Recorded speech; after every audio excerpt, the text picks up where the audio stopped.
بسم اللہ الرحمن الرحیم ایاک نعبد و ایاک نستعین۔ میں آج اپنے ان سارے پاکستانیوں کا شکریہ ادا کرنا چاہتا ہوں کہ جو آج سڑکوں پہ نکلے، جنہوں نے مظاہرے کیے، پروٹیسٹ کیا، ایک الیکشن کمشنر کے ایک جانبدار فیصلے، ایک سازش کا حصہ بن کے، ایک مافیا کا حصہ بن کے اس نے جو فیصلہ کیا آج، اور جس کی وجہ سے میری قوم سڑکوں پہ نکلی، میں سب کا شکریہ ادا کرنا چاہتا ہوں۔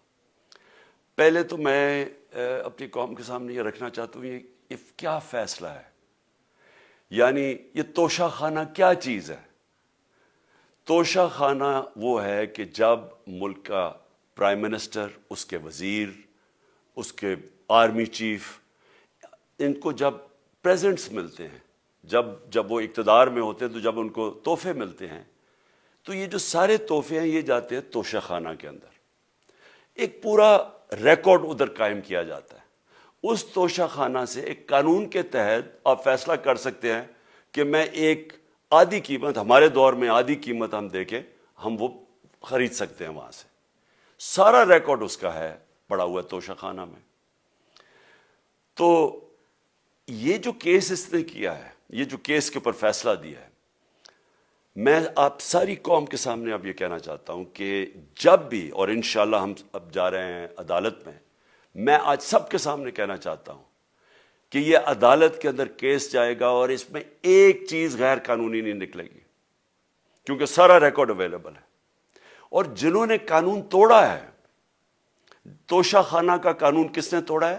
آصف زرداری نے اور نواز شریف نے۔ کیسے توڑا ہے؟ انہوں نے 4 مہنگی گاڑیاں اس توشہ خانہ سے نکالی ہے۔ قانون یہ کہتا ہے کہ آپ گاڑیاں نہیں نکال سکتے، مجھے بھی ملی تھی۔ تو ان کے کیس تو سنے نہیں، ان کے 10 سال سے کیس پڑے ہوئے جو انہوں نے یہ گاڑیاں غیر قانونی طور پہ نکالی تھی۔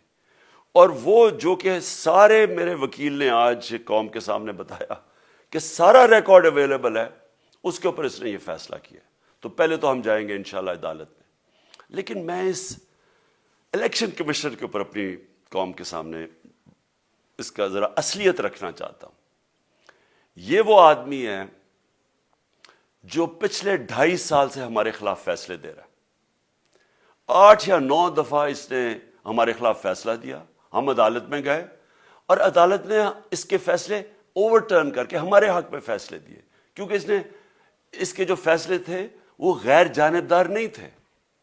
ہم ای وی ایم مشینز کے اوپر کوشش کرتے رہے کہ اس ملک میں صاف اور شفاف الیکشن ہو، 2 سال کوشش کرتے رہے۔ اس الیکشن کمیشن نے پیپلز پارٹی اور نون لیگ کے ساتھ مل کے وہ نہیں ہونے دیا۔ ہم نے عدالت میں گئے کہ جو سینٹ کے اندر پیسہ چلتا ہے، سینٹ کے الیکشنز کے اندر، کہ وہ ووٹ ویریفائبل ہونی چاہیے، یعنی لوگوں کو پتہ ہونا چاہیے کہ آپ کے ایم پی کدھر ووٹ ڈال رہے ہیں۔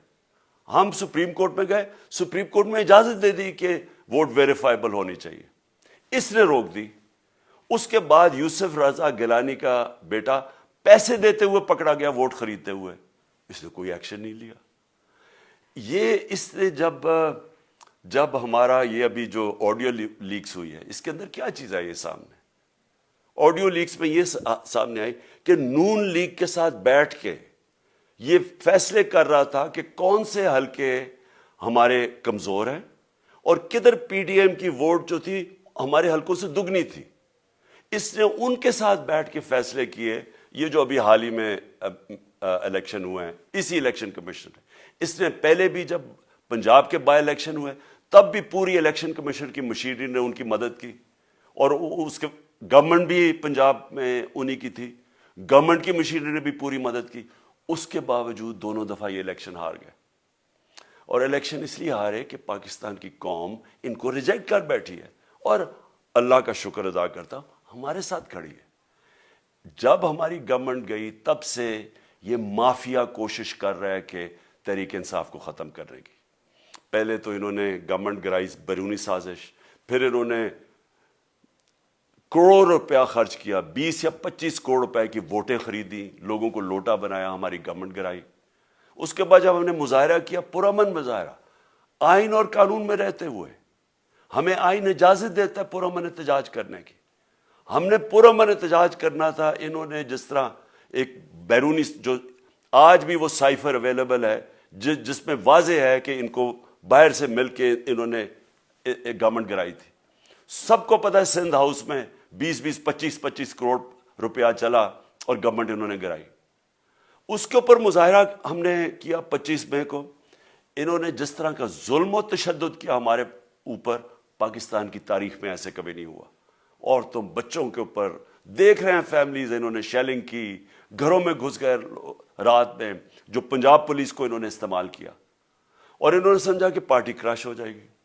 پھر بھی نہیں ہوئی. پنجاب کے بائی الیکشن ہار گئے. پھر انہوں نے میرے اوپر کیسز کرنے شروع کر دیے. کبھی عدالت میں ایک کیس ہوتا ہے, کوئی 24 FIR ہے میرے اوپر. دہشت گردی کا میرے پہ کیس کر دیا. کیا کیس تھا؟ ساری دنیا میں رپورٹ ہوا وہ کیس. کیس کیا ہے کہ عمران خان کہہ رہا ہے کہ ریمانڈ پہ بھیجنے کے لیے ایک جس کے اوپر تشدد ہوا ہے, کسٹوڈیل ٹارچر ہوئی ہے شہباز گل کو, کہ ہم قانونی کارروائی کریں گے. اس کے اوپر دہشت گردی کا کیس کر دیا. تو پوری کوشش کرتے رہے نہ کسی طرح اس کو, کیونکہ میچ میں تو آپ کھیل نہیں سکتے تھے, تو عمران خان کو میچ سے نکال دو باہر. یہ شروع سے ان کی کوشش تھی. پتہ ان کو چل گیا کہ عوام آ گئی ہے کھڑی ہو ہمارے ساتھ. بڑے میں جلسے ہوئے ہیں, کبھی اتنے بڑے جلسے ہوئے ہی نہیں پاکستان میں. اور پھر یہ جو ابھی جو الیکشن ہوا ہے اس کے اندر پوری پلاننگ کرتے, ایک کینڈیڈیٹ کھڑا کر کے پھر بھی ہار گئے. تو یہ مجھے پہلے ہی پتا تھا کہ انہوں نے اس کا رزلٹ کیا آنا ہے. میری ساری پارٹی کو پتا ہے, میں نے ان کو واٹس ایپ کیا, اپنے سارے لوگوں کو بتایا. مجھے کل رات میں نے سب کو بتا دیا کہ اس نے ڈسکوالیفائی کرنا ہے, کیونکہ یہ اس سازش کا حصہ ہے, یہ مافیا کا حصہ ہے. اور مافیا کیا کوشش کر رہی ہے یہ ذرا ساری قوم سن لو. جو پاکستان کی سب سے بڑی پارٹی ہے, جو فیڈرل پارٹی ہے, باقی پارٹیز تو اب صوبائی پارٹیز رہ گئی ہیں, چھوٹی سکڑ کے ہو گئی ہیں فیملی پارٹیز. جو سارے ملک کے اندر ایک فیڈرل پارٹی ہے اس کو ختم کرنے کی کوشش کر رہے ہیں. اور یہ میں پھر سے اس ملک کی تکلیف دے جو ہمارا تاریخ کا حصہ تھا, جب ایسٹ پاکستان ہمارے سے علیحدہ ہوا, کیا ہوا تھا؟ جو پارٹی کو سب سے بڑا مینڈیٹ ملا اسی پارٹی کو ختم کرنے کی کوشش کی. ملک کا جو ہوا وہ تاریخ کا حصہ ہے.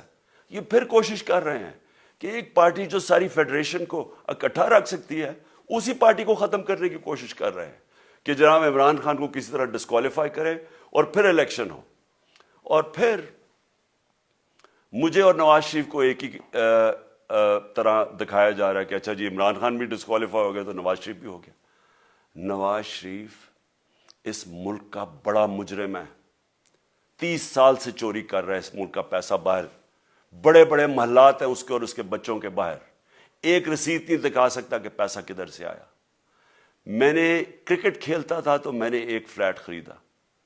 میں تو پبلک آفس ہولڈر بھی نہیں تھا. 34-35 سال پہلے میں نے فلیٹ خریدا جب کرکٹ کھیلتا تھا.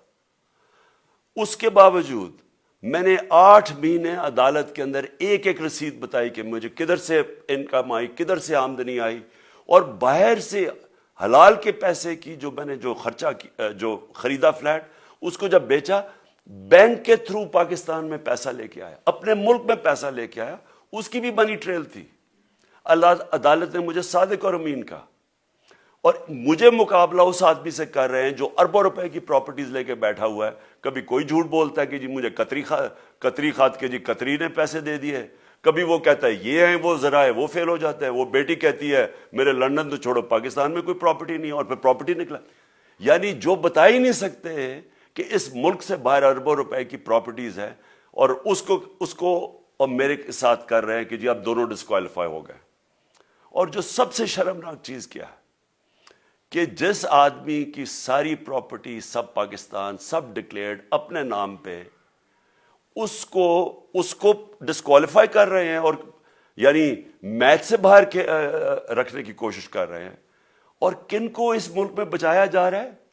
اس ملک کے بڑے بڑے مجرم جن کے اوپر اربوں روپے کے کیسز ہیں, وہ آ کے پہلے تو ان کو سازش کے تحت ملک پہ بٹھایا جاتا ہے, پھر وہ قانون اسمبلی میں بیٹھ کے نیب کا قانون چینج کرتے ہیں اور 1100 ارب روپے اپنا معاف کروا لیتے ہیں.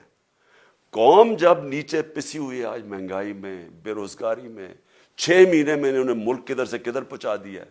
آج دنیا کہہ رہی ہے کہ پاکستان قرضے نہیں اپنے واپس کر سکتا، ہمارے بانڈز کریش کر گئے ہیں، ہماری انڈسٹری نیچے جا رہی ہے، ہمارا فورن جو پاکستان میں ڈالرز آنے تھے ایکسپورٹس بھی نیچے جا رہی ہیں، ریمیٹنس بھی نیچے جا رہی ہے، ملک کی دولت کم ہو رہی ہے، گروتھ ریٹ نیچے چلی گئی ہے، کسان علیحدہ سڑکوں پہ نکلے ہوئے ہیں، ٹیکسٹائل انڈسٹری وہ 20% بند ہو گئی ہے.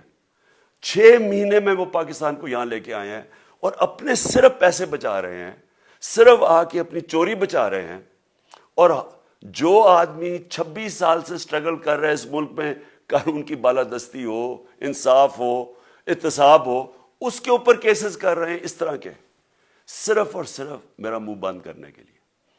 میں آج اپنی ساری قوم کے سامنے یہ آپ سب کے سامنے یہ وعدہ کرتا ہوں کہ میری جتنی بھی زندگی ہے وہ ان چوروں کا مقابلہ کرنے کے لیے. میں اس کو سیاست نہیں سمجھتا، میں اس کو جہاد سمجھتا ہوں. یہ جو مافیا بیٹھا ہوا ہے جس کا یہ حصہ ہے یہ الیکشن کمشنر، میں جب تک زندہ ہوں میں ان کا مقابلہ کروں گا. میں اپنے سارے آج جو پروٹیسٹرز بیٹھے ہیں، میں آپ سب کو آج پہلے تو شکریہ ادا کرتا ہوں.